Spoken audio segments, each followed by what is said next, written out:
하나님은 영이시니 예배하는 자가 영과 진리로 예배할지니라. 아멘.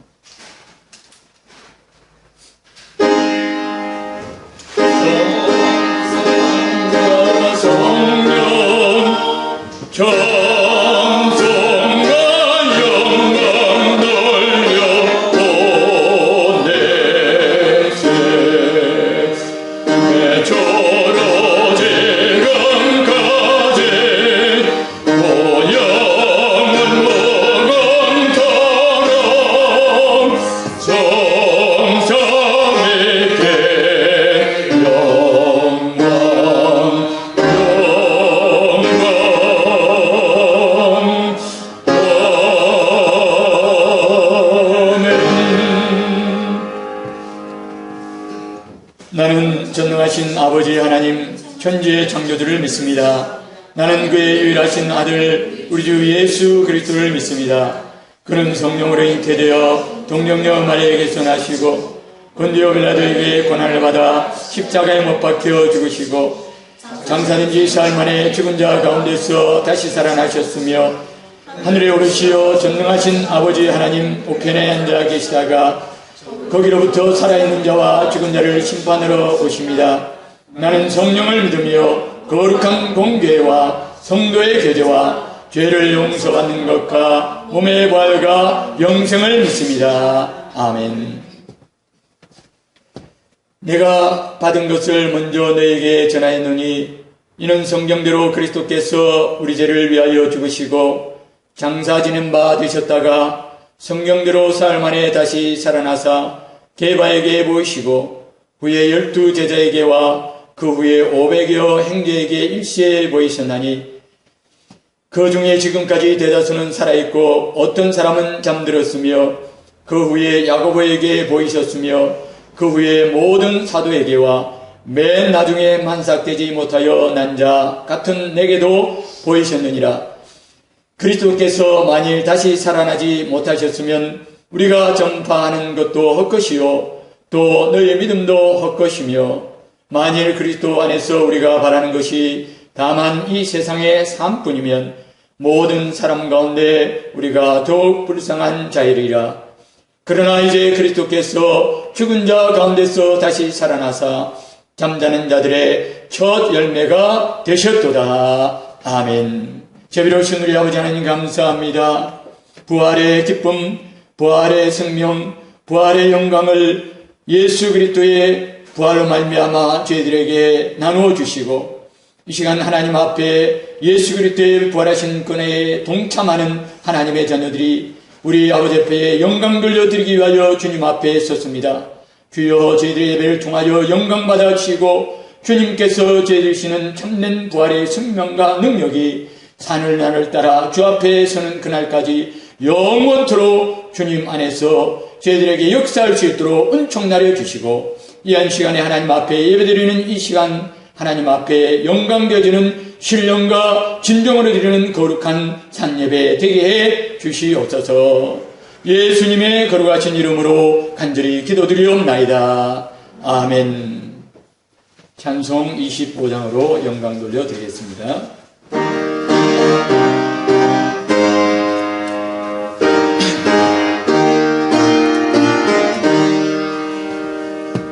멸류관 보소서 저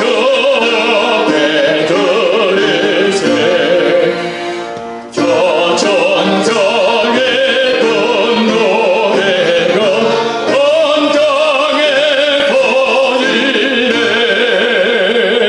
내오나 되어서 저 천송하여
너는 나 외에는 다른 신들을 내게 두지 말라. 너를 위하여 새긴 우상을 만들지 말고 또 위로 하늘에 있는 것이나 아래로 땅에 있는 것이나 땅 아래 물속에 있는 것의 어떤 형상도 만들지 말며 그것들에게 절하지 말며 그것들을 섬기지 말라. 너는 내 하나님 여호와의 이름을 망명되게 부르지 말라. 안식일을 기억하여 거룩하게 지키라. 내 보물을 공경하라. 그리하면 내 하나님 여호와가 내게 준 땅에서 내 생명이 길리라. 살인하지 말라. 간음하지 말라. 도둑질하지 말라. 내 이웃에 대하여 거짓 증거하지 말라. 내 이웃의 집을 탐내지 말라. 내 이웃의 아내나 그의 남종이나 그의 여종이나 그의 소나 그의 낙이나 물론 내 이웃의 소유를 탐내지 말라. 아멘. 하늘에 계신 우리 아버지여, 이름이 거룩히 여김을 받으시오며 나라가 임하시오며 뜻이 하늘에서 이루어진 것 같이 땅에서도 이루어지이다. 오늘 우리에게 일용할 양식을 주시옵고 우리가 우리에게 죄전제를 사하여 준 것 같이 우리 죄를 사하여 주시옵고 우리를 시험에 들게 하지 마시옵고 다만 악에서 구하시옵소서. 나라와 권세와 영광이 아버지께 영원히 있사옵나이다. 아멘. 찬송 161장으로 하나님 앞에 영광 돌려드리겠습니다.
자비로우신 우리 아버지 하나님, 은혜와 사랑을 이 시간에도 찬양하며 주님께 영광 돌려드립니다. 우리의 영원한 생명과 구속이 되시고 우리의 부활의 첫 열매가 되셔서 날마다 하나님 앞에 나아가는 백성들에게 부활의 생명과 능력을 덧입혀 주시고 우리의 입술에 기쁜 찬송으로 이 큰 은혜에 하답하며 우리 하나님 앞에 영광 돌려드릴 수 있도록 성령 하나님 저희들의 마음을 붙들어 주신 것 감사합니다. 예수 그리스도 안에 감춰있는 생명과 그 능력과 그 은혜가 어떤 것인가를 저희들의 마음눈을 밝히시사 다 볼 수 있게 하여 주시고 그 은혜와 사랑을 우리의 입술을 통하여 고백하며 감사하며 찬양하며 우리 아버지 앞에 나아가 거룩한 산제사로 영광 돌려드리며 우리의 사는 날을 따라 우리에게 주신 생명의 권세와 능력을 따라 우리 하나님 앞에 영광 돌리는 삶을 살아가기를 원합니다. 주님 오셔서 이 경배를 받으시고 주님 영광 거두어 주시옵소서. 아버지, 우리에게 예수 그리스도의 부활의 생명이 있으므로 세상에 져서 패배하는 자들이 되지 말게 하여 주시옵고 날마다 우리가 죄와 더불어 싸워 승리하는 자들이 되게 하여 주시옵고, 사망의 권세와 더불어 싸우는 자들이 되게 하여 주시옵고, 이기는 자들이 되게 하여 주시옵고, 세상의 여러가지 많은 유혹하고 우리를 넘어뜨리는 불시험 가운데서도 능히 승리하여 하나님의 영광을 나타내는 하나님의 자녀들이 될 수 있도록 부활의 승리의 그 능력과 그 힘을 날마다 저희들의 삶 속에 공급하여 주시기를 원하고 바랍나이다. 죄악 가운데서 하나님을 바라보지 못한 모든 우리의 부족함을 겸손하게 하나님 앞에 내려놓기를 원합니다. 아버지여, 의인을 위하여 부르러 오신 분이 아니시고 죄인을 위하여 오신 우리 예수님, 그 예수님께서 죄인을 부르신다 하셨사니 우리가 우리의 모든 부족과 허물을 하나님 앞에 자복할 때에 그로 말미암아 우리 예수님께서 우리에게 주시는 참된 능력과 그 은혜가 우리의 삶 속에 역사하는 줄 믿사오니, 자복하는 심령 속에 우리 하나님께서 참된 평강을 주셨고 예수 그리스도로 말미암아 주시는 죄사함과 평안과 기쁨과 부활의 생명의 능력이 우리들의 심령 속에 다시 한번 힘있게 역사할 수 있는 귀한 예배의 한 시간 되게 하여 주시옵소서. 이 북녘의 동포들에게도 부활의 기쁜 소식이 증거되며 저들 가운데서 지하교회 하나님 앞에 목숨 걸고 신앙생활하며 생명을 걸고 하나님 앞에 나아가는 귀한 하나님의 백성들의 그 모든 열망과 강구를 주님께서 저버리지 마시옵고 주님 앞에 나갈 때 신령한 하늘의 은혜로 저희들을 만족하여 주시기를 원합니다. 정치적이며 경제적이며 사회적인 모든 억압과 고통 속에서도 하나님을 바라볼 수 있는 생명의 능력을 저희들에게 허락하여 주셨사오니 그 능력 가운데 하나님 앞에 나아가 우리 하나님 앞에 신앙의 그 모든 정죄를 잘 지키고 이 민족을 위하여 기도의 제물 드릴 때 저들의 기도를 통하여 이 민족이 살고 마지막 때 하나님 앞에 크게 붙들려 쓰임받을 수 있는 복을 받는 이 민족이 될 수 있도록 주님 은혜를 베풀어 주시옵소서. 예수 그리스도를 알지 못해서 사망의 권세 가운데 아직도 사로잡혀 있는 흑암에 속한 백성들을 불쌍히 여기시고 저들 가운데 생명의 부활의 소식이 증거되게 하시고 저들이 예수 그리스도의 부활의 능력으로 말미암아 새롭게 되어서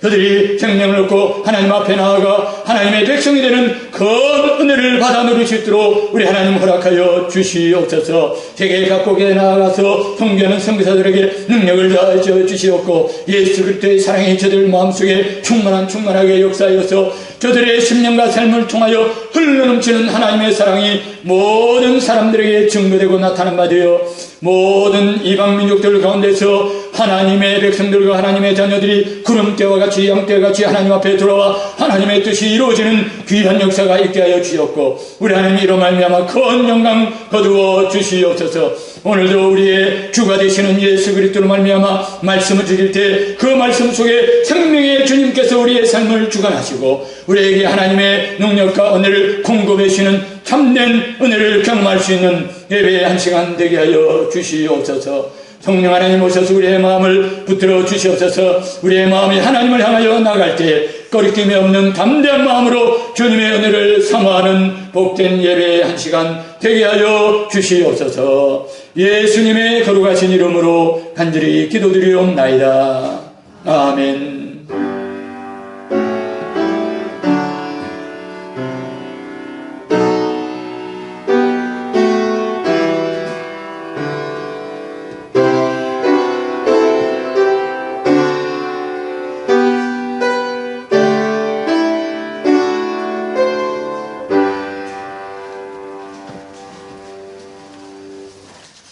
하나님의 말씀 봉독하겠습니다. 사도행전 9장 3절로 16절 말씀입니다. 사울이 길을 가다가 다메섹에 가까이 이르더니 홀련히 하늘로부터 빛이 그를 둘러 비추는지라 땅에 엎드러져 들음에 소리가 있어 이르시되 사울아 사울아 내가 어찌하여 나를 박해하느냐 하시거늘 대답하되 주여 누구시니까 이르시되 나는 내가 박해하는 예수라 너는 일어나 시내로 들어가라 내가 행할 것을 내게 이를 자가 있느니라 하시니 같이 가던 사람들은 소리만 듣고 아무도 보지 못하여 말을 못하고 서 있더라. 사울이 땅에서 일어나 눈은 떴으나 아무것도 보지 못하고 사람의 손에 끌려 다메섹으로 들어가서 사흘 동안 보지 못하고 먹지도 마시지도 아니하니라. 그때에 다메섹에 아나니아라 하는 제자가 있더니 주께서 환상 중에 불러 이르시되 아나니아라 하시거늘 대답하되 주여 내가 여기 있나이다 하니 주께서 이르시되 일어나 직가라 하는 거리로 가서 유다의 집에서 다소 사람 사울이라 하는 사람을 찾으라. 그가 기도하는 중이니라. 그가 아나니아라 하는 사람이 들어와서 자기에게 안수하여 다시 보게 하는 것을 보았느니라 하시거늘 아나니아가 대답하되 주여 이 사람에 대하여 내가 여러 사람에게 듣사온즉 그가 예루살렘에서 주의 성도에게 적지 않은 해를 끼쳤다 하더니 여기서도 주의 이름을 부르는 모든 사람을 결박할 권한을 대제사장들에게 받았나이다 하거늘 주께서 이르시되 가라. 이 사람은 내 이름을 이방인과 임금들과 이스라엘 자손들에게 전하기 위하여 택한 나의 그릇이라. 그가 내 이름을 위하여 얼마나 고난을 받아야 할 것을 내가 그에게 보이리라 하시니. 아멘.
김영택 목사님 11전금 드렸습니다. 제가 11전금 드렸습니다. 김보영 11전금 드렸습니다. 김영택 목사님, 유영건 사모님, 바콜로드 선교 탐방을 주님의 은혜로 잘 다녀오게 됨을 감사드립니다. 감사헌금 드렸습니다. 기도드리겠습니다. 자비로우신 우리 아버지 하나님 감사합니다. 우리의 생명을 보존하시고 이 땅에서 날마다 예수 그리스도 안에 있는 풍성한 자리로 나아갈 수 있도록 좋은 것으로 공급하여 주시고 날마다 저희들에게 은총과 복을 더하여 주시는 것을 감사를 드립니다. 열의 하나를 하나님 앞에 아름답게 구별하여 생명의 전폭이 하나님께 있음을 고백하며 생명의 주권이 하나님께 있음을 또한 고백하며 모든 삶을 주님께 의탁하는 그 마음의 결단을 하나님 앞에 드렸사오니 그 삶을 책임져 주시고 그 생의 모든 필요를 채우시는 하나님의 신실하신 손길로서 날마다 붙들어 주시고 인도해 주시고 도와주시고 역사하여 주시옵소서. 감사의 예물을 하나님 앞에 드립니다. 우리 목사님 사모님 바콜로드 선교 탐방 속에 하나님의 뜻을 발견하게 하시고 하나님의 살아계심과 또한 우리 계시는 선교의 사명과 하나님께서 기뻐하시는 일들이 무엇인가를 알게 하시며 그 가운데 귀한 은혜의 시간 가지게 하신 것 감사합니다. 이를 놓고 하나님 앞에 기도하며 하나님 앞에 영광 돌릴 때 날마다 우리 하나님께서 그 삶을 힘있게 하시고 모든 사역의 현장과 또한 기도가 닿는 그 모든 현장들 속에 하나님께서 놀랍게 복을 주시고 은혜로 역사하시는 큰 능력과 은혜가 날마다 삶 속에 충만케 하여 주시옵소서. 주정헌금을 통하여 하나님 나라에 쓸 것을 또한 오늘 특별히 부활 감사 헌금을 통하여 하나님 앞에 영광 돌리는 귀한 손길들이 있사오니 저들의 손길을 통하여 하나님 영광 받아 주시옵고 우리 하나님 앞에 전폭을 의탁하는 그 믿음의 손길들 속에 우리 하나님께서 어떻게 신실하게 갚으시고 역사하시는가를 삶의 현장 속에서 날마다 경험하며 살아계신 예수 그리스도의 증인으로서의 삶을 충만한 기쁨 가운데 감당할 수 있도록 날마다 붙드시고 인도해 주시옵소서. 예수님의 거룩하신 이름으로 감사기도 드리옵나이다. 아멘.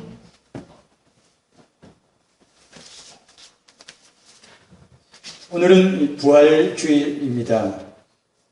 우리 예수님의 부활은 모든 것을 송두리째 다 바꾸어 놓습니다. 그것이 바로 부활의 의미입니다. 예수님의 부활은 역사도 바꾸시고 예수님의 부활은 세상을 통치한 권세의 주권도 바꾸시고 온 세상의 운명을 바꾸셨습니다. 그 중에서 가장 크고 놀랍게 바꾸시는 것이 바로 뭐냐면 사람을 바꾸신다. 사람이 바뀐다라고 하는 것입니다. 여러분, 사람이 바뀐다는 것이 얼마나 힘든지 모릅니다. 한 사람이 바뀐다는 것은 정말 우리가 산이 이곳에 있다가 바다에 빠지는 그것보다 더욱더 어렵고 힘든 그런 일이 아닌가 우리는 생각하게 되어집니다. 우리 자신이 변하려고 무던히 애를 쓰고 변화의 은혜를 날마다 사모하지만 그러나 그 변화라는 것이 인간 스스로가 만들어낼 수 있는 것이 아닌 오직 하나님께서만 하실 수 있는 그런 영역에 있는 일이라는 것을 우리가 발견하게 된 것입니다. 미국의 어느 교회에서 골판지 간증 집회라고 하는 것을 했습니다. 성도들이 모두 참여하는 간증 집회인데 골판지를 준비해서 예수님을 만나기 전에 자기의 모습을 한쪽 면에다 적고 예수 그리스도를 만나고 난 이후에 변화된 자기의 모습을 또 다른 반대편 한쪽 면에다가 이렇게 적었어. 아무 말을 하지 않는 가운데서도 이렇게 다 함께 준비된 가운데서 다 앞으로 나와서 변화되기 전에 예수 그리스도를 만나기 전에 자기의 모습이 어떤가를 이렇게 골판지에 쓰이는 것을 보이고 예수 그리스도를 만나고 난 다음에 자기가 어떻게 변화되었는가에 대한 것을 아주 간략하게 요약을 해가지고 골판지에 적어서 보였어요.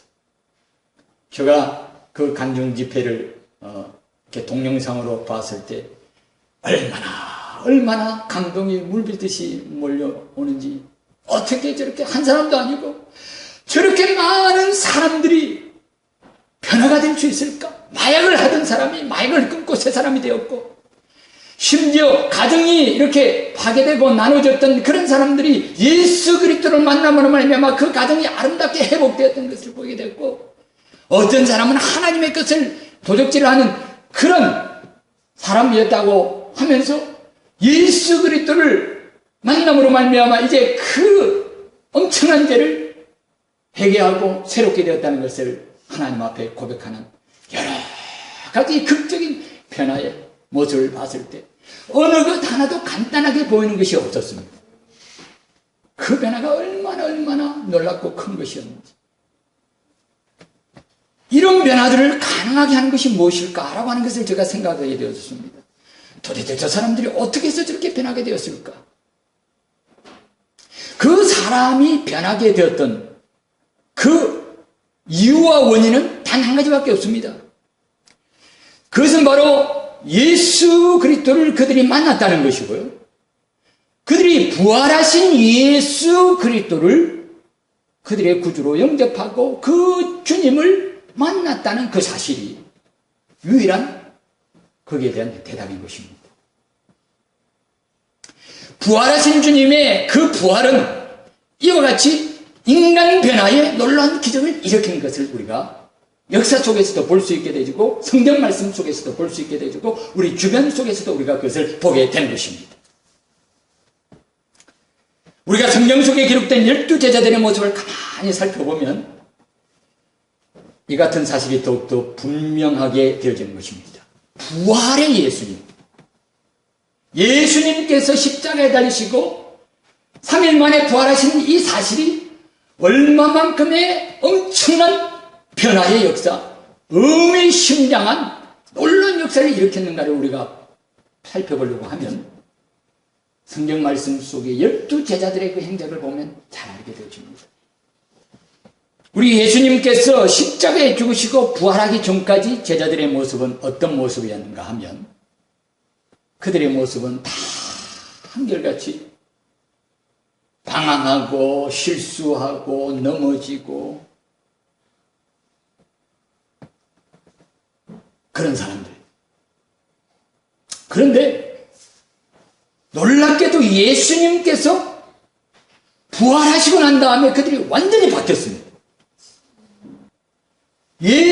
그들이 예수님을 날마다 배웠고 그 예수님과 함께했던 사람들이었지만 그러나 그들이 예수님께서 부활하기 전까지는 그들은 고만고만한 모습으로 모든 제자들의 모습 속에 변화의 모습을 찾아볼래야 찾아볼 수 없는 그런 한심한 모습들이 그들이 예수님의 십자가에 달리신 걸 보고 다 도망가지 않았습니까? 그럼 그들이 변화되었다고 볼 수는 없는 것입니다.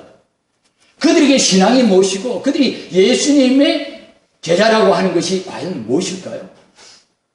알기는 알았습니다마는 믿기는 믿었습니다마는 그들은 참으로 제자로서의 능력과 제자로서의 권세와 제자로서의 신앙을 가진 그런 사람들이 아니었습니다. 여러분.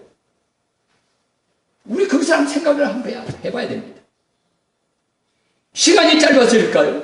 3년 동안 예수님, 하나님의 아들 예수 그리스도를 그들이 날마다 같이 먹고 자면서 생활하면서 예수님의 기적과 예수님의 말씀과 예수님의 그 모든 그 행적의 증인이 될 만큼 그들은 다 함께 했지만 그들은 변화되지 못했습니다. 그런데 예수님께서 부활하시고 난 다음에 그들이 바뀌었어요. 예수님이 부활하시니까 그들이 완전히 바뀌게 된 것입니다. 한 베드로의 예를 한번 들어보겠습니다.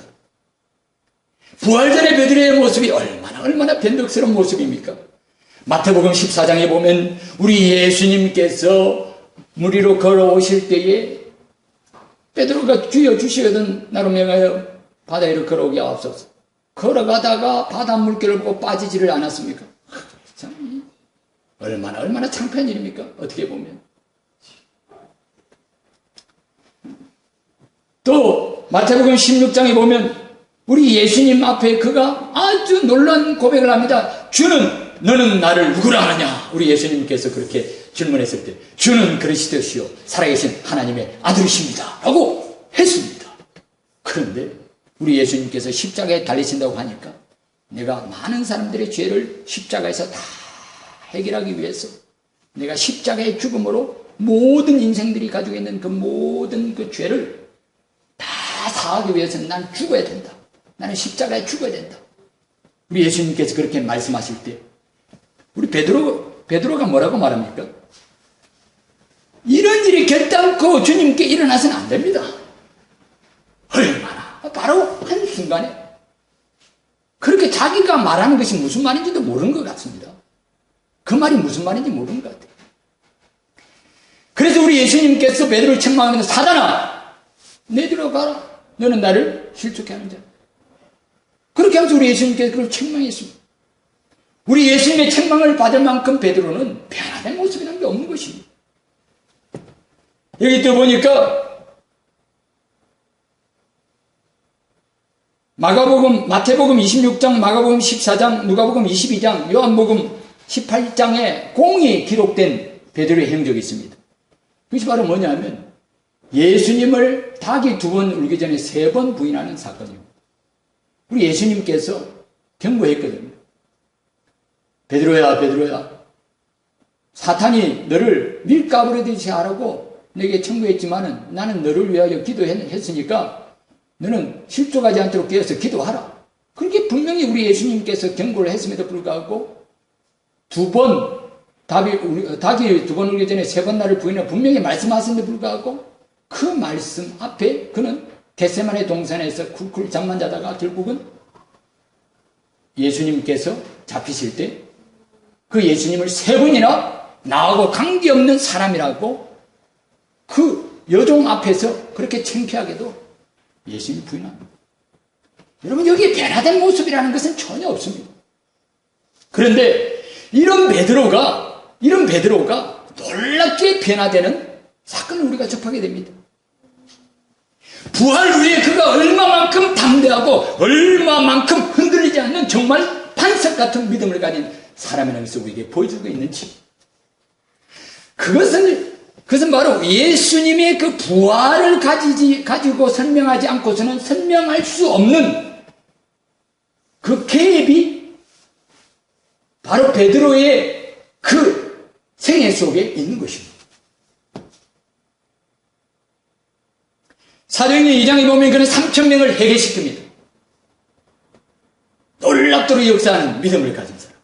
그가 한번 담대하게 부르짖으니까, 외치니까 거기에 있던 유대인들이 전부 다 어떻게 됐습니까? 회개하고 형제여 우리가 어찌할꼬? 라고 하면서 예수 그리스도를 십자가에 못 박는 그 모든 죄를 하나님 앞에 회개하고, 그리고 세례를 받아서 하나님의 백성들이 되는 역사가 일어났습니다. 이걸 보면 얼마나 그가 놀랍게 변화됐습니다. 뿐만 아니라 사도행전 4장에 보면 담대히 복음을 전합니다. 그는 예수 그리스도를 전하는 것 때문에 붙들려가지고 제사장과 그 가족들이 붙들려가지고 매를 맞기도 하고 또 이렇게 했지만, 그러나 핍박받는 가운데서도 우리가 어떻게 이것을 전하지 않을 수 있어야 하면서 예수님께서 부활하신 그 사실을 모든 사람들에게 힘있게 증거하게 되는 것을 보게 됩니다. 완전히 다른 사람, 완전 다른 사람이에요. 이처럼 부활하신 주님은 모든 믿는 사람들을 극적으로 변화시키시는 분이심을 믿으시기 바랍니다. 여러분, 부활하신 주님은 모든 사람들을 이처럼 그를 믿는, 부활하신 예수 그리스도를 믿는 사람을 변화시키시는 주님이신 것을 우리가 믿어야 하는 것입니다. 주님은 그런 역사를 나타내십니다. 오늘 말씀은 바로 이 부활의 주님을 바울이 만나서 변화되는 사건을 기록하고 있습니다. 바울은 어떻게 변화되었을까? 바울은 처음에 큰 자라고 하는 뜻의 사울이라는 이름을 가지고 있었습니다. 여러분, 사울이라고 하는 이름은 큰 자라고 하는 그런 뜻을 가지고 있습니다. 그 이름을 말해주듯이 그가 예수 그리스도를 만나기 전에 그는 어떤 사람이었는가를 우리가 알게 됩니다. 한마디로 잘 나가는 인생이었습니다. 학벌로 말하면 가말레일 문화생이었고요. 집안으로 말하면 베냐민 지파였고, 신분으로 말하면 로마의 시민권을 가지고 있는 대단한 사람이었습니다. 어느 것 하나 빠질 것 없는 사람이었죠. 그런 그가 부활하신 예수 그리스도를 만나기 전에는 예수 믿는 사람들을 핍박하여 이제 스데반 집사가 숭배하는 그 자리에서 그 옷을, 그 돌을 던지는 사람들의 그 옷을 맡음으로 말미암아 증인으로 서게 되지는, 앞장서서 믿는 사람을 핍박하고 잡아들이는 일에 몰두했던 사람이었습니다. 그가 바로 바울이었습니다. 그런 그가 다메섹에 있는 예수 믿는 신자들을 잡으러 가던 길에, 자기를 하러 가는 길에 놀라운 사건이 발생하게 됩니다. 그것은 바로 그가 핍박하던 예수님을 만난 것입니다. 그분은 바로 부활하신 예수님이었습니다. 부활하신 예수님께서 그에게 나타났습니다. 어떻게 됐습니까?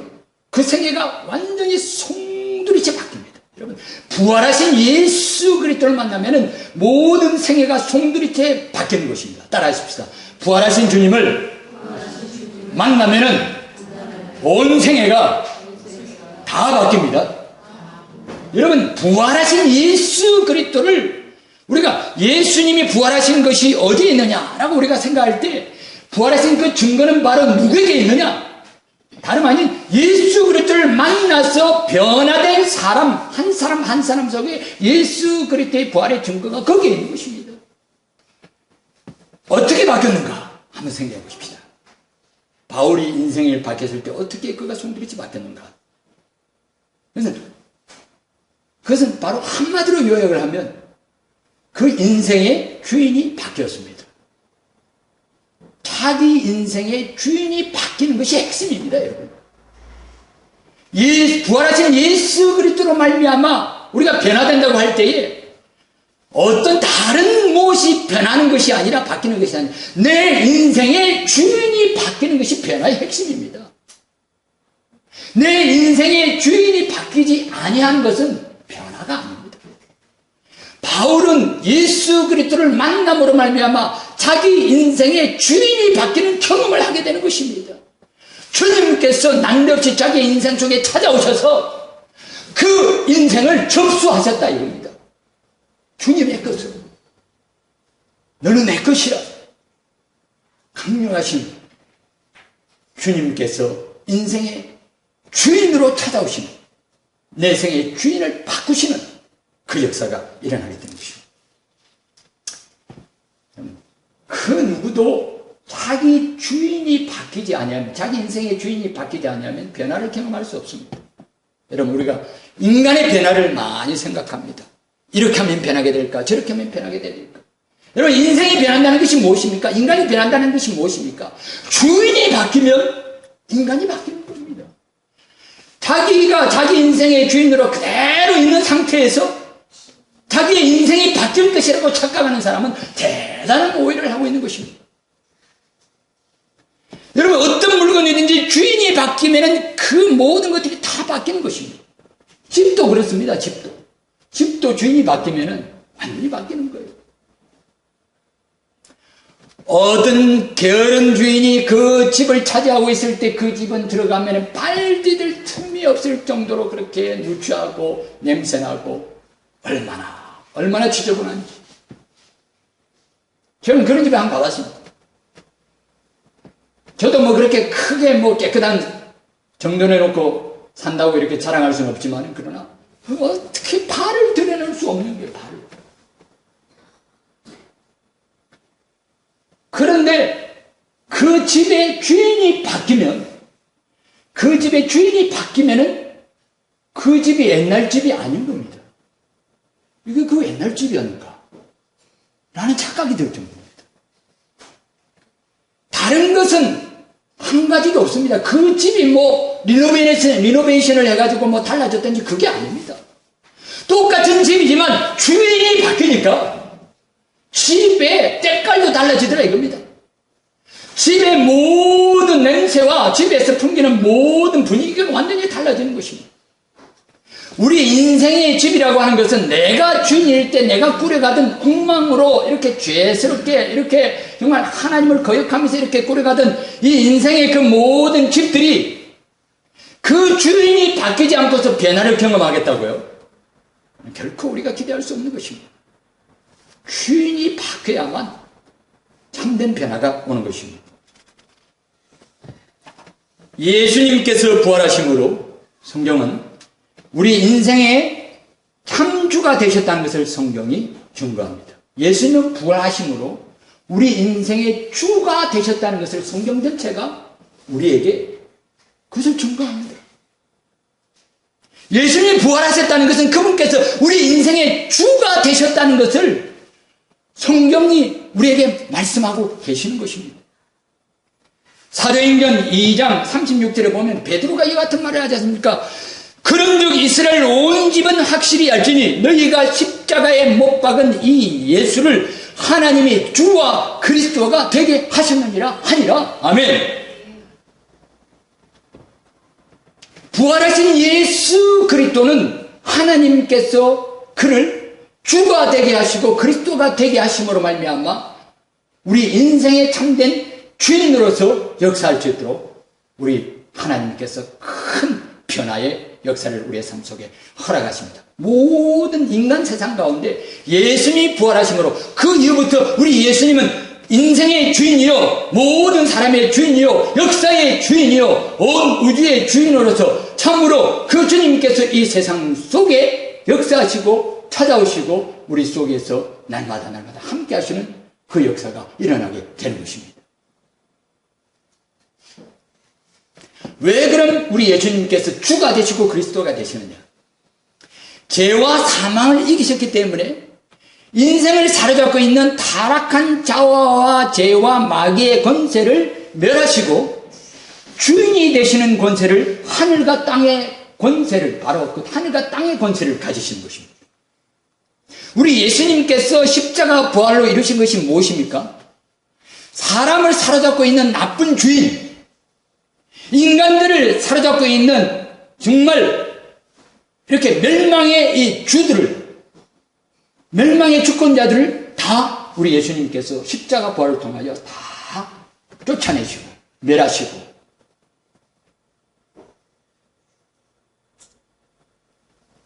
우리의 자아, 죄, 사탄, 이런 것들이 모든 세상을 장악하는 주인이었지만 우리 예수님께서 십자가에서 달려주시고 3일 만에 부활하신 이것을 통해서 이 모든 것들을 우리 예수님께서는 다 이기셨습니다. 부활하심으로 말미암아 죄도 이기시고, 부활하심으로 말미암아 사망도 이기시고, 죽는 것도 이기시고, 부활하심으로 말미암아 인간의 모든 죄된 속성 자아도 우리 예수님께서 다 이기신 것입니다. 그래서 인간을 장악하고 있던 나쁜 주인을, 악한 주인을 우리 예수님께서 완전히 다 죽이시고 멸하셨기 때문에 참된 인생의 주가 되실 수 있는 권한을 하나님으로부터 받으신 것입니다. 할렐루야. 이게 굉장한 변화입니다. 이 변화를 우리가 너무 복잡하게 생각하지 말고, 이 변화가 얼마나 간단하고 단순하지만 그러나 이것이 우리에게 얼마나 중요한 것인가를 생각해 봐야 됩니다. 주인이 바뀐 겁니다. 하나님께서 예수 그리스도에게, 예수님께 하늘과 땅의 권세를 주셨다고 하셨을 때 그 권세는 바로 무엇입니까? 주가 되시는 권세, 그리스도가 되는 권세. 성경 말씀을 보면 예수님께서 십자가에 달리시고 부활하신 이후에 현재하고 분명하게 예수님을 주시라고 칭하고 있습니다. 성경 우리가 찾아보면, 지금은 찾아볼 시간, 제가 성경을 쭉 찾아보니까 주 예수 그리스도라고 하는 그 명칭이 언제부터 나오는 줄 압니까? 예수님 부활하신 이후, 사도행전 이후부터 나옵니다. 주 예수 그리스도라고 하는 그 명칭이, 물론 주는 그리스도시요 살아계신 하나님의 아들이라는 베드로의 고백은 있지만, 그러나 이렇게 공식적으로 예수님을 지칭할 때 주 예수 그리스도, 한번 따라해 봅시다. 주 예수 그리스도. 이렇게 주 예수 그리스도로 우리 예수님을 지칭하는 것은 바로 예수님께서 부활하신 그 이후에 그 모든 성경에서 예수님을 그렇게 부르고 있는 것입니다. 그럼 바로 무엇입니까? 예수님께서 부활하심으로 주가 되셨다. 예수님께서 부활하심으로 말미암아 그 명칭만을 취하신 것이 아니라 실제적인 주가 되시기를 원하시고 실제적인 주가 되신다는 것입니다. 할렐루야. 여러분, 그렇기 때문에 예수님의 부활을 우리가 기념한다는 것이 바로 무엇입니까? 예수님께서 주이시라는 것을 고백하는 것입니다. 예수님께서 역사의 주이시고 인생의 주이시고 나의 주인이라는 것을 고백하는 것이 바로 부활을 우리가 기념하고 생각하고 그 속에 하나님 앞에 영광을 돌리는 인 것입니다. 우리가 예수 그리스도의 부활의 주님을 증거하기 위해서는, 그렇기 때문에 바울사도는 우리가 예수님께서 우리에게 주이신 것과 우리가 너희에게 복음을 위하여 종된 것을 전하노라. 전하는 것이 무엇입니까? 증거하는 것은 예수님이 나의 주라는 것을 전하는 것이, 그것이 바로 복음을 증거하는 것입니다. 왜냐하면 우리가 전하는 그 주님은 나의 주인이신 주님이시기 때문에 그렇습니다. 주 예수 그리스도이기 때문에 그분이 나에게 주인이 되지 않으면서 내가 예수 그리스도를 다른 사람에게 증거한다는 것은 있을 수가 없는 일입니다. 여러분, 주 예수 그리스도를 복음을 전한다는 것이 무엇입니까? 그분이 나의 주인이 되신다는 것을 내가 내 입술로만 보이는 것도 아니고 내 변화된 모든 본질적인 변화 속에서 내 인생의 모든 삶과 나의 모든 전 인격을 통해서 예수님께서 나의 주가 되심으로 BC와 AD가 어떻게 바뀌었는가? 나의 예수 그리스도를 만나기 전과 예수 그리스도를 만나고 난 후에 나의 삶이 어떻게 바뀌었는가를 명략가나하게 사람들에게 보여줌으로써 예수님이 주라고 하는 사실을 우리가 사람들에게 증거할 수 있는 것입니다. 주님은, 따라합시다. 주님은 나의 주십니다. 예수님은 나의 주십니다. 바울은 그 전까지는 부활하신 예수 그리스도를 만나기 전에는 자기 인생의 주인이 자기였지만은 예수 그리스도를 부활하신 예수 그리스도를 만나고 난 다음부터 그 인생의 주인이 예수님이 되셨습니다. 예수님이 그 인생의 주인이 되었습니다. 이 본질적인 변화입니다. 자기 인생을 주장하는 것이 자기가 아니라 주님이 되셨습니다. 예수님이 되신 겁니다. 이 주님께서, 예수님께서 내 인생의 주가 되시는 그 본질적인 변화 속에서 다른 모든 것들이 이루어집니다. 다른 모든 것들이 거기서 다 나옵니다. 어떤 변화도, 참된 변화도 예수님께서 내 인생의 참된 주가 되시는, 주님이 내 인생의 주인으로, 나의 주인으로서의 그 주님을 내가 고백하고 그것을 인정하고 그 주님을 나의 주인으로 모시는 그 사건, 그 결정적인 변화가 없이는 어떤 변화도 우리는 기대할 수 없습니다. 그러나 예수님께서 내 인생의 주인이 되시면 거기로부터 온갖 아름다운 변화들이 나타나게 될 줄로 믿습니다. 그게 바로 바울의 변화입니다. 바울은 어떻게 변했어요? 그 인생에 예수님이 자기의 주인이 되심으로, 자기 인생의 주인이 됨으로 말미암아 바울은 그 인생의 용도가 바뀌었습니다. 용도가 바뀐 겁니다. 목적이 바뀐 것입니다. 그 인생을 통하여 이루어가는 그 목적이 완전히 바뀌게 되는 것입니다. 어떻게 바뀝니까? 주인이 바뀌니까 용도를 바뀌는데 처음에는 자기를 위한 삶이었습니다. 예수 그리스도가 자기의 생명의 주인, 주가 되시기 전에는 바울은 자기를 위해서 사는, 자기의 명예와 자기의 영광과 자기의 출세를 위해서 사는 사람이었습니다. 한 인간을 위해서 사는, 자기를 위해서 사는, 그것이 바로 바울이라고 하는 인생의 용도였습니다. 말하자면 이것은 바울을 위하여 이렇게 살았다는 거죠. 그의 출세를 위하여, 그의 영광을 위하여, 그의 부와 명예를 위하여, 이런 것들을 가지고 용도가 딱 그렇게 정해져 있다는 거죠. 그냥 그렇게 쓰이는 겁니다. 그 인생이 그렇게 쓰여지는 겁니다. 그랬을 때 그는 결국은 우리 인간이 자기를 위하여 자기 인생을 사용할 때, 자기 인생을 이렇게 구별할 때, 자기 인생을 그렇게 목적으로 삼을 때 어떻게 됩니까? 그 결과는 그렇게 될 때 어떻게 됩니까?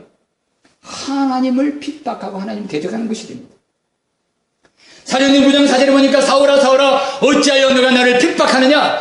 결국은 그가 자기를 위해서 살게 될 때 결국은 그것이 예수 그리스도를 핍박하는 것으로 반드시 결론이 나게 되는 것입니다. 용도가 바뀌지 않은 인생들은 자기를 위해서 사는 것은 나쁜 것이 없다고요? 아닙니다. 자기를 위해서 사는 것은 결국은 하나님 그리고 예수 그리스도를 핍박하고 하나님 앞에 범죄하고 하나님을 욕되게 하는 것이고 결국은 그 모든 것이 예수 그리스도를 핍박하는 것으로서 결론이 나게 되는 것입니다. 그렇기 때문에 우리의 용도가 바뀌지 않고서는 우리의 삶이 바뀌었다고 말할 수 없는 것입니다.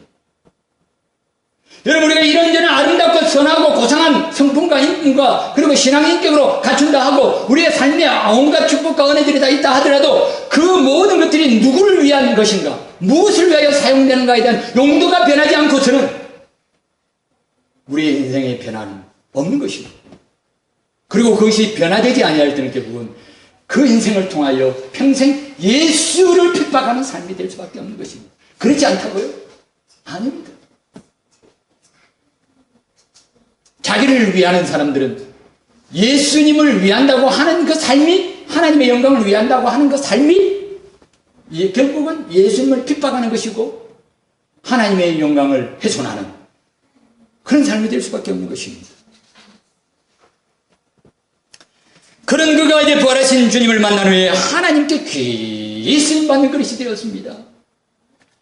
용도가 바뀐 것입니다. 누구를 위하여 쓰임받는가? 예수님을 위하여, 복음을 위하여, 하나님의 영광을 위하여, 생명 살리는 일을 위하여서. 사도행전 9장 15절에 보니까 이 사람은 내 이름을 이방인과 임금들과 이스라엘 자손들 앞에 전하기 위하여 택한 나의 그릇이라. 예수님의 이름을 전하기 위하여 택함받고 구별된, 할렐루야! 여러분, 우리가 예수님의 이름을 위하여 구별됐다는 것, 이것이 얼마나 영광스러울까요? 그리스도를 위한 용도가 바뀐 겁니다.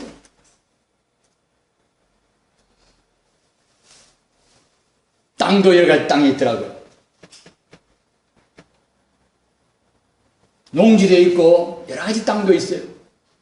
그러나 거기에 집을 지으려고 하면은 용도 변경을 해야 되더라고요. 비싼 값을 주고. 뭐래요? 대지로 바꿔야 됩니까? 하나님께서는 우리 인생의 용도를 십자가와 부활하는 비싼 대가를 치르시고 예수 그리스도의 희생과 그 부활을 통하여 우리의 삶의 용도를 변경하신 줄 믿으시기 바랍니다. 우리 삶의 용도 변경되어졌다. 주를 위하여, 하나님을 위하여, 하나님의 나라를 위하여서 아름답게 쓰임받는 하나님께서 기억하시고 하나님께서 기뻐 받으시는 그런 삶, 그런 용도로 우리가 바뀌게 됩니다. 여러분, 주인이 바뀌면 용도만 바뀌는 것이 아니라 또 무엇이 바뀌는 줄 압니까? 인생을 굴러가게 하는, 인생을 움직이는 동력이 바뀝니다. 여러분, 삶을 꾸려나가는 능력과 동력이 바뀌게 되는 것입니다. 바울은 예수 그리스도를 생명의 주로 영접하고 만나기 전에는 그는 자기 힘으로 살아가는 사람이었습니다. 명석한 두뇌와 만이병, 그 학문과 성경의 해박한 지식과 인간관계 속에서 많은 사람들 앞에 어떻게 줄을 잘 서면은 권력의 끝자락에 붙을 수 있는가, 그런 것들은 아주 능수능란한 사람이었습니다. 소세술에 능한 사람이었죠.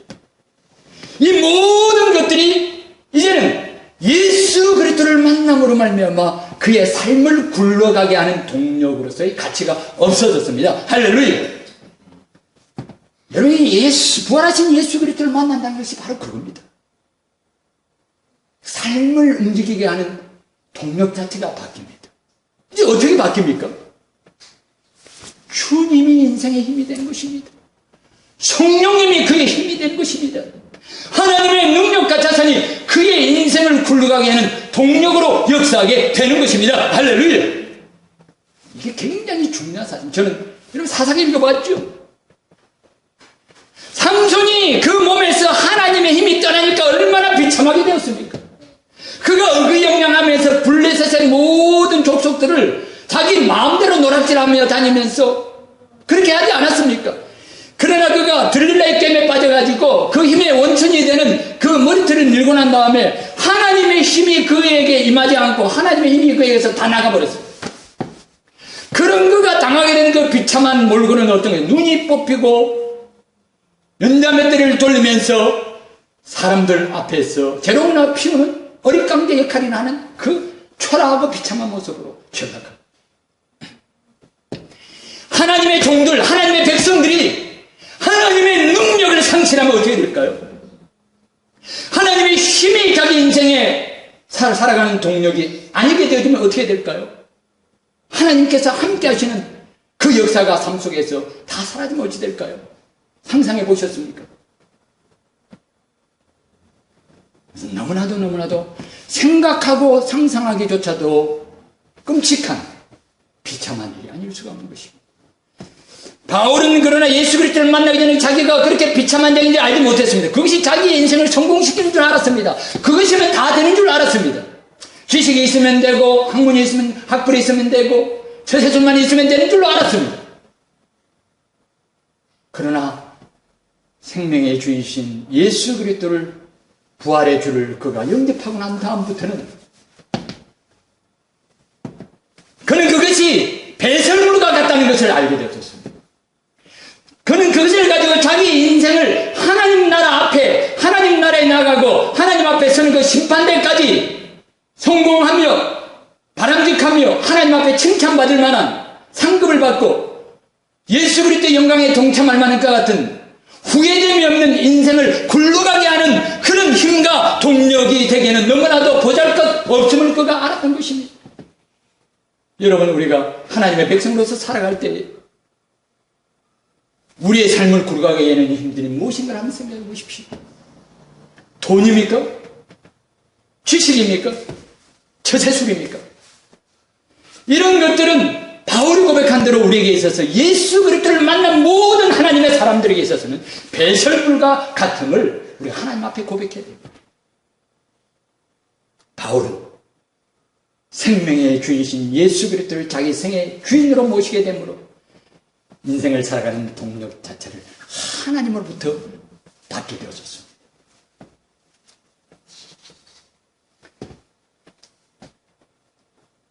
사도행전 9장 6절에 보니까 행할 것을 내가 이룰 자가 있느니라. 17절에 보니까 예수께서 나를 보내어 너로 다시 보게 하시고 성령으로 충만하게 하신다. 자기 주도 방식이 아니었습니다. 하나님의 주도 방식. 성령님께서 주도하시는 것입니다. 성령님께서 능력이 되는 것입니다.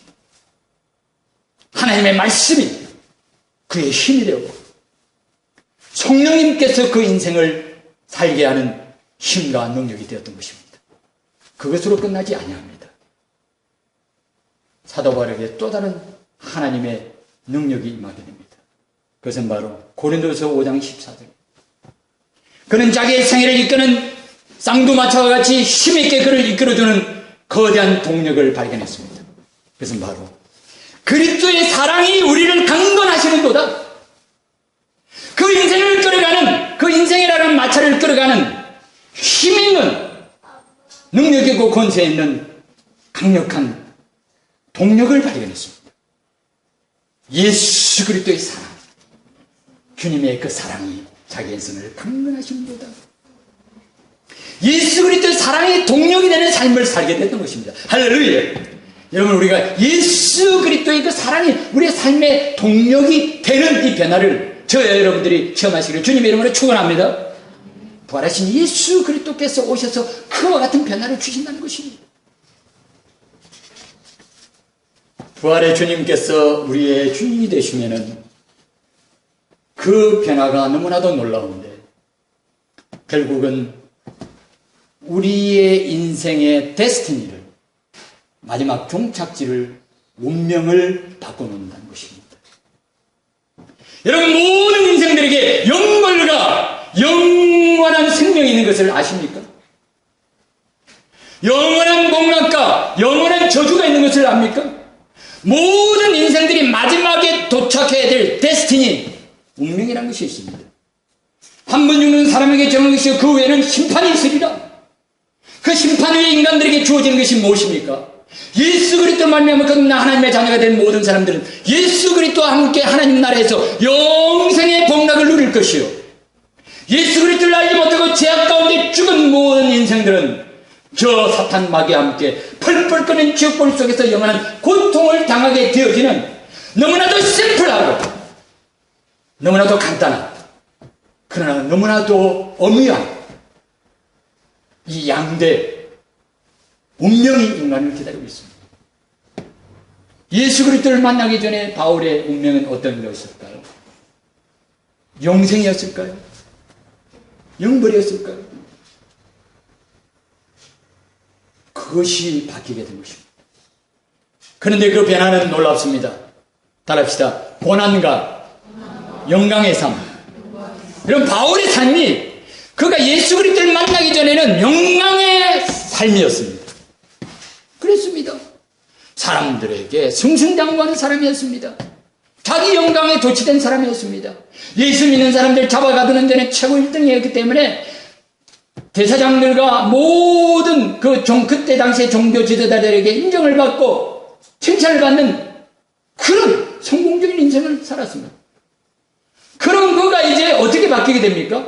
그의 삶이 고난과 영광으로 바뀌게 되집니다. 자기 영광과 영벌이 아니라 이 땅에서 자기 영광을 구하는 사람들은 영원한 벌과 저주를 심판을 받겠지만, 그러나 그에게 있어서 이 패러다임이 바뀐 것입니다. 고난과 영광입니다. 우리 예수님의 삶이 고난과 영광이었습니다. 우리 예수님께서 이 땅에 계셨을 때 고난받는 삶을 사셨습니다. 우리가 예수 그리스도를 믿는다는 것은 우리 예수님과 같아지는 줄로 믿습니다.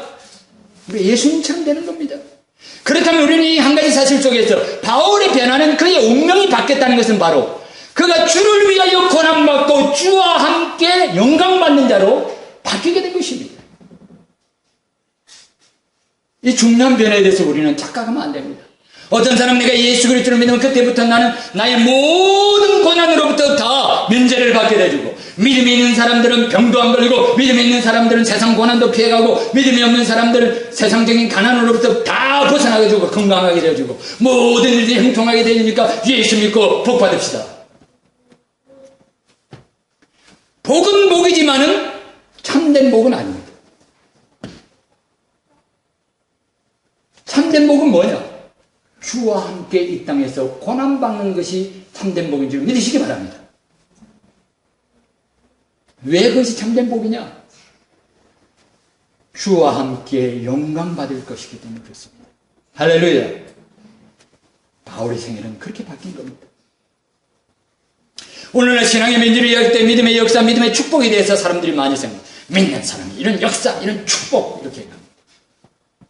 히브리서 11장에 보면은 믿음의 영웅들이 쭉 나오고 있습니다. 무명의 믿음의 용사들에 대해서 쭉 얘기합니다. 그들은 예수 그리스도를 위하여 돌에 맞고 톱으로 캠을 받고 그 다음에 강야에서 유리함을 받고 짐승들의 가죽의 덤벼를 받고 이렇게 짐승들의 밥이 되어주고 여러 가지 이야기를 하면서, 그러나 이 모든 사람들은 세상이 감당할 수 없었느니라. 할렐루야. 고난도 세상도 주를 향한 그 사랑의 그 봉사를 가로막을 수 없는 그 삶, 그것이 바로 신앙의 삶이고 믿음입니다. 우리가 믿음이 있다면 그리스도와 함께 고난받는 것에 감사할 수 있어야 되는 줄로 믿습니다.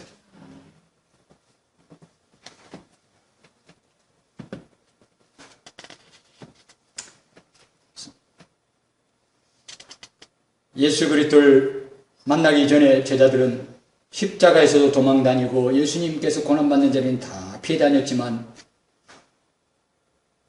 부활의 주님을 만나고 난 다음에 그들은 고난 속에서도 기뻐하고 물러서지 아니했다.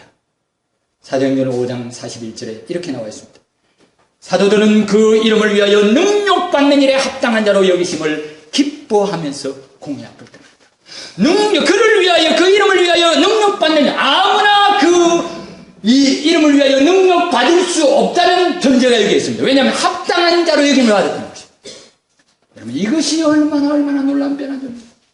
여러분, 우리가 예수 그리스도 이름을 위하여 능력받는 것이 아무나 해당되어지는 은총인 줄 아십니까? 그것은 바로 뭐의 보증수표와 같으면 주님의 영광의 보증수표인 것입니다. 주님의 고난은 주님의 영광의 보증이었습니다. 이 땅에서 우리가 장차 주와 함께 영광받을 영원의 영생의 그 복락과 그 은혜를 생각하면서 이 땅에서 주와 함께 고난받는 이것이 더할 나위 없는 기쁨으로 그것을 날마다 우리가 하나님 앞에서 여길 수 있을 때 우리의 운명이 바뀌었다는 것을 우리는 사람들 앞에 증거하고 하나님 앞에 보여드릴 수 있을 것입니다. 여러분 고난을 기뻐하십니까? 피켓전도 나가서 누가 저한테 한번 욕이라도 한번 해줬으면 좋겠습니다. 칭찬하니까 저는 별로 기분이 안 좋더라고요. 그러니까 사람들한테 칭찬받으려고 하는 것이 아닌데 왜 그따위 거 들고 있느냐고 누가 한번 해주면은 내게 있어서 그래도 내가 욕이라도 한번 먹었으니까 저 사람들한테 뭔가 자극이라도 줬구나 라고 하는 그런 생각이 들지 않을까 생각을 잠깐 해본 데도 있었습니다. 그러나 그것은 아무에게나 주어지는 것이 아니었습니다. 그것은 하나님께서 주시는 은혜요 복이었습니다. 영광이었습니다. 주를 위하여 고난받는 영광의 삶으로 바뀌게 되어지는 것이 바로 예수 그리스도, 부활하신 예수 그리스도가 내 생의 주인이 되시는 그 순간에 내 삶 속에 일어남으로 주님께서 함께 하시고 주님께서 보장하시고 주님께서 영원 세상 끝날까지 우리와 함께 하시는 부활의 주님이 내 생명의 모든 순간순간에 주인으로서 내 삶의 모든 영역을 아름답게 아직까지 다 변화되지 않았다 하더라도 내 용도가 바뀌고 내 삶의 능력이 바뀌고 내 인생의 데스티니 운명이 날마다 기쁨과 찬송의 제목이 되어지는 이 놀라운 변화가 오늘 우리가 부활주일 부활하신 예수 그리스도의 그 이름 앞에서 그 주님께 찬양하고 영광 돌리는 이 부활주일 저와 여러분들의 10년과 생애 속에 주님 오시는 그날까지 주님 앞에 서는 그날까지 날마다 힘있게 역사하게 되시기를 주님의 이름으로 축원합니다. 기도하겠습니다. 자비로우신 우리 아버지 하나님 감사합니다. 부활의 주님이 우리의 생명의 주가 되심을 고백합니다. 그 주님이 우리의 생명의 주가 되시고 내 인생의 주가 되실 때 우리 인생의 용도가 바뀌게 하시고 우리 인생의 동력이 바뀌게 하여 주셨고 우리 인생의 운명이 바뀌게 하시니 감사합니다. 이 놀라운 변화를 통하여 하나님 앞에 영광 돌려드리고 많은 사람들 앞에 부활하신 예수 그리스도의 증인들의 삶을 다 살아갈 수 있도록 역사하여 주시고 붙들어 주시옵소서. 예수님의 거룩하신 이름으로 기도하옵나이다. 아멘.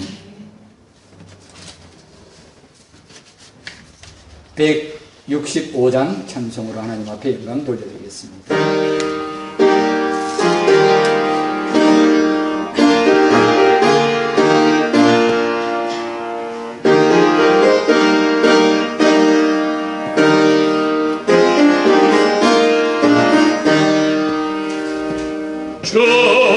주님께 영광 다시 사신 주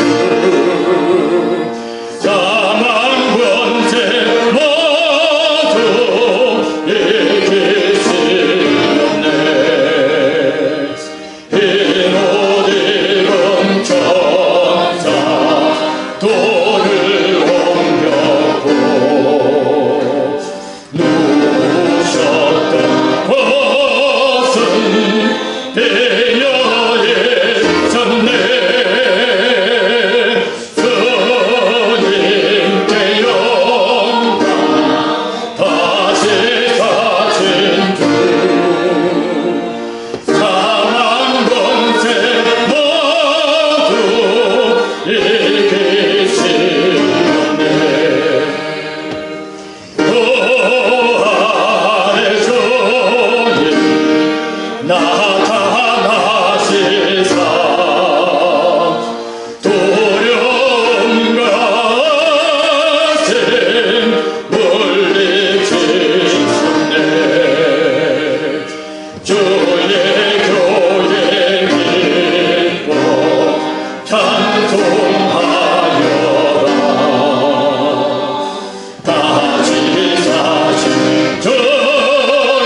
이제는 우리 주 예수 그리스도의 은혜와 하나님의 크신 사랑과 성령의 교통하심이 주의 부활을 축하하며 기념하며 믿는 이곳에 모인 주의 사랑하는 자녀들에게 영원히 함께 있을지어다. 아멘.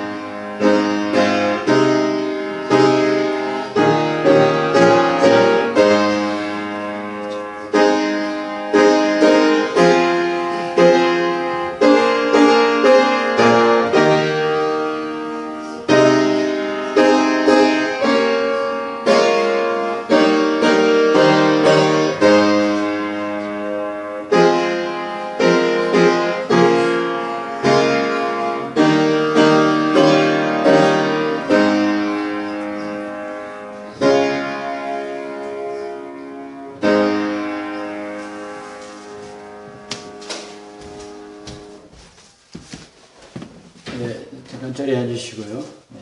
오늘 이렇게 함께 예배드리게 된 우리 형제를 환영을 하는 시간을 갖으면 좋겠습니다. 예.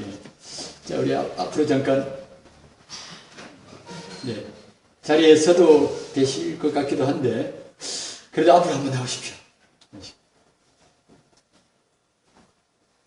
제가 이름을 제가 미처 알아놓지 못했거든요. 자기 이름을 크게 한번 말씀해 주십시오. 김병재입니다. 네, 우리 환영의 박수.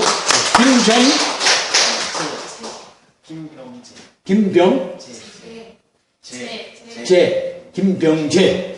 이름 좋네요. 자, 우리 잠깐 기도하겠습니다. 자비로우신 우리 아버지 하나님 감사합니다.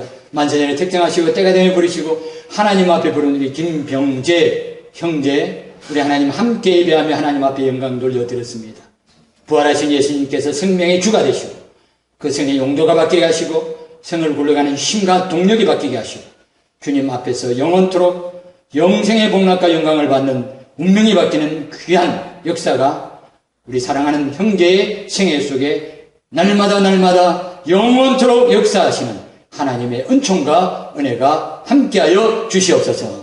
예수님의 거룩하신 이름으로 기도드리옵나이다. 아멘. 박수. 감사합니다. 네, 마쳤습니다.